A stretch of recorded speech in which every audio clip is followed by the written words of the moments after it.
తన మరిది చంద్రబాబు నాయుడు కోసం ఆంధ్రప్రదేశ్ భారతీయ జనతా పార్టీని బాబు జనతా పార్టీగా మార్చేసినటువంటి వైనాన్ని మనందరం కూడా చూస్తున్నాం మన కళ్ళతో.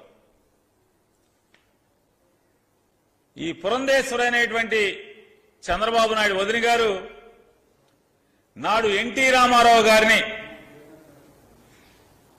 కుట్రతో కూలదోయటానికి తండ్రి ముందు సెకండ్గా నాడు చంద్రబాబు నాయుడికి ఈ వదినమ్మ ఉపయోగపడితే నేడు పెత్తందారుల పక్షాన మరిది చంద్రబాబు నాయుడు గారి కోసం ఈ వదిన మరొకసారి ఇంత అంటే ఏది రాయొచ్చు ఏది రాయకూడదు, ఇది తప్ప ఒప్ప, ఇది విచక్షణ, ఇది సంస్కారమా అనేటువంటివన్నీ కూడా మర్చిపోయి మరొకసారి పేదల పక్షపాతి జగన్మోహన్ రెడ్డి గారి మీద యుద్ధంలో కూడా మళ్లీ సెకండ్ అవతారం అనేటువంటి వైనాన్ని వాళ్ళ మనం చూస్తున్నాం. ఈ వదిన గారు ఎప్పుడు కూడా చంద్రబాబుని కాపాడటానికి మాత్రం ముందుంటుంది ఆవిడ. ఎప్పుడు కూడా నిరంతరం రామోజీరావు చట్ట వ్యతిరేక ఆర్థిక లావాదేవీలపై చర్యలు చేపట్టినటువంటి అధికారుల మీద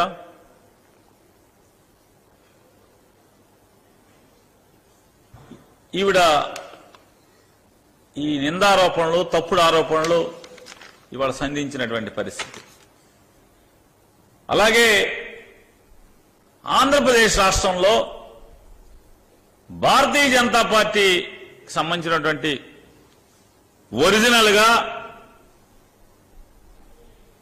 ఆర్ఎస్ఎస్ లేదా బీజేపీలో నికార్సైనటువంటి నాయకులందరినీ కూడా ఇళ్లలో కూర్చోబెట్టి ఈవిడ తెలుగుదేశం పార్టీ వాళ్ళందరినీ కూడా బీజేపీలో మొత్తం నింపేసింది.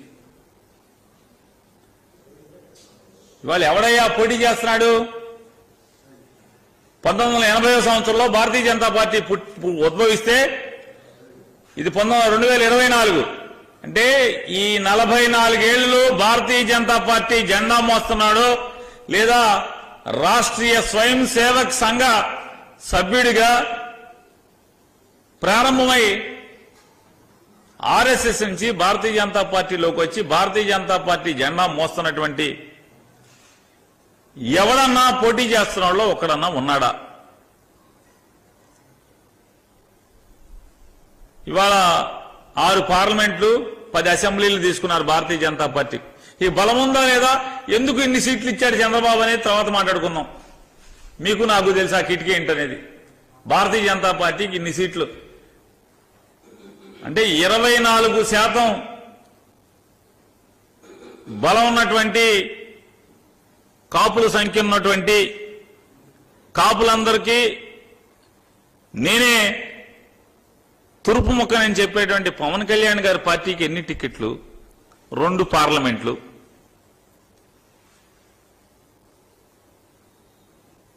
భారతీయ జనతా పార్టీకి 6 పార్లమెంట్లు. సరే ఎందుకు ఇచ్చాడు? మీకు తెలుసు, నాకు తెలుసు, విలేకరులకు తెలుసు. భారతీయ జనతా పార్టీకి బలం ఉందా లేదా, ఓట్లు ఉన్నాయా లేవా అనేది. కానీ దురదృష్టం ఏంటంటే ఈ వదిన గారు వచ్చి చంద్రబాబు నాయుడు వదిన గారు, మాకు కాదు, చంద్రబాబు నాయుడు గారు వదిన గారు వచ్చి ఈ భారతీయ జనతా పార్టీ నికార్సుగా భారతీయ జనతా పార్టీ వాళ్ళందరినీ కూడా ఇళ్లలో కూర్చోబెట్టి ఇవాళ ఎలక్షన్ టికెట్లు ఎవరికి ఇచ్చిందో ఒకసారి మీరు చూశారు. మొత్తం నింపేసింది ఆవిడ. ఎటా అయిపోయిందండి. వెనకటికి మనకి పాఠాలను చదువుకునేవాళ్ళం. చీమలు పెట్టిన పుట్టలు పాములు పాలైనట్లుగా ఈ స్వయం సేవకులందరూ పెట్టినటువంటి భారతీయ జనతా పార్టీ టీడీపీ నుంచి వచ్చినటువంటి ఈ దొంగల పాలైపోయినటువంటి పరిస్థితి ఆంధ్రప్రదేశ్ రాష్ట్రంలో మనం చూస్తున్నాం.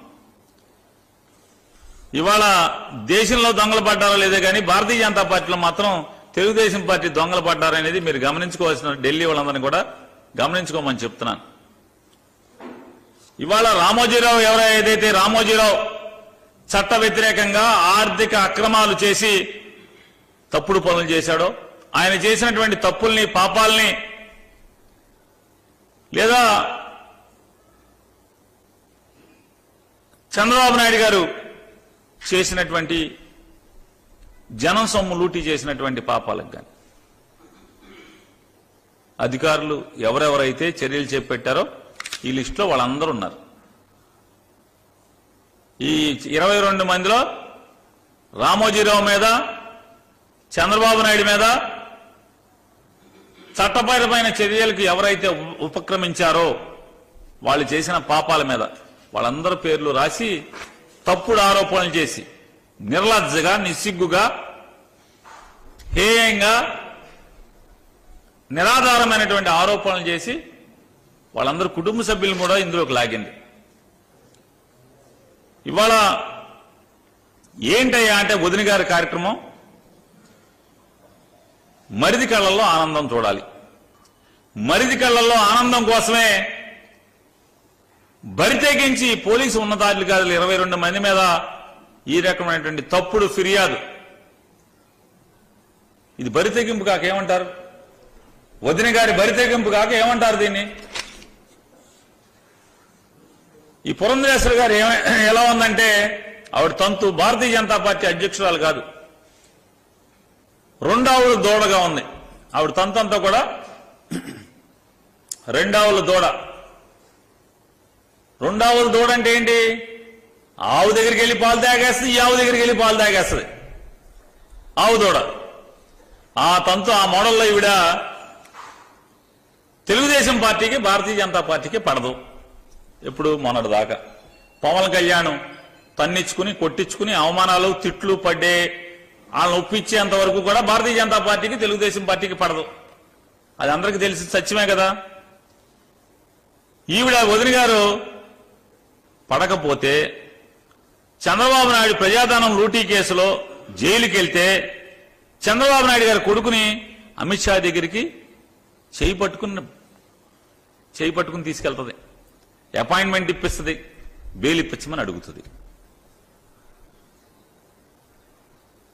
అంటే అందరూ అడిగారు, అమ్మా నువ్వు భారతీయ జనతా పార్టీ అధ్యక్షురాలు కదా, మీ పార్టీకి ఆళ్ళ పార్టీకి పడదు కదా, ఒక భారతీయ జనతా పార్టీకి ఒక రాష్ట్ర అధ్యక్షురాలుగా మీకు పడనటువంటి ప్రత్యర్థి రాజకీయ పార్టీ జాతీయ కార్యదర్శిని, ప్రధాన కార్యదర్శిని, ఆ పార్టీ ప్రధాన కార్యదర్శిని తీసుకెళ్లి నువ్వు ఎందుకు ఈ రకమైన మధ్యవర్తిత్వం చేశావు అని అడిగితే మా చెల్లెలు కొడుకు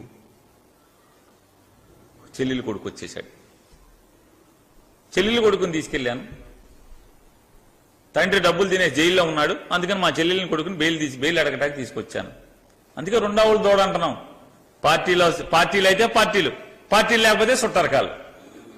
ఇటు తెలుగుదేశం, అటు ఆ తండ్రిని చంపినప్పుడు మరితో చేతులు కలిపారు. ఇవాళ పేదలందరిపై పెత్తందారులు చేసేటువంటి పోరాటంలో మరి తరపున మళ్లీ బయలుదేరారు ఒకళ్ళు తప్పుచ్చుకుని. ఇంతకన్నా గనురాలు ఎవరుంటారు చెప్పండి?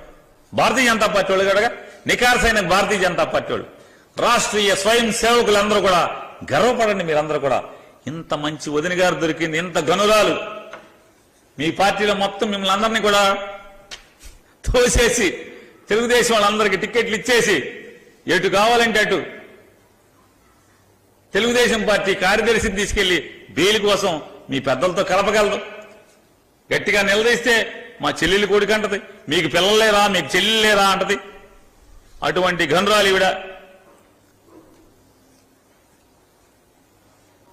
పేర్ని నానిగా కృష్ణా జిల్లా వైఎస్ఆర్ కాంగ్రెస్ పార్టీ అధ్యక్షుడిగా ఈ రాష్ట్ర ఎన్నికల నిర్వహణ ముఖ్య అధికారిని నేను ప్రశ్నిస్తున్నాను.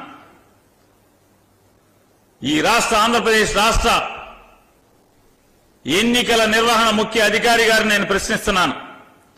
భారతీయ జనతా పార్టీ ఆంధ్రప్రదేశ్ శాఖ అధ్యక్షురాలు ఈ రకంగా బరి తెగించి నిరాధారమైనటువంటి ఆరోపణల్ని నిష్పక్షపాతంగా ఎన్నికలు నిర్వహించవలసినటువంటి మీకు ఇటువంటి లేఖ రాస్తే ఎందుకు మీరు ఊరుకుంటున్నారు? నోరు మెదపకుండా, పెన్ను కదపకుండా మీరు ఎందుకు మాట్లాడకుండా ఊరుకుంటున్నారు? మీరు ఈవిడ నిరాధారమైనటువంటి అసత్య అవినీతి ఆరోపణలు 22 మంది నికార్సైన నిజాయితీగా ఉన్నటువంటి పోలీసు అధికారుల మీద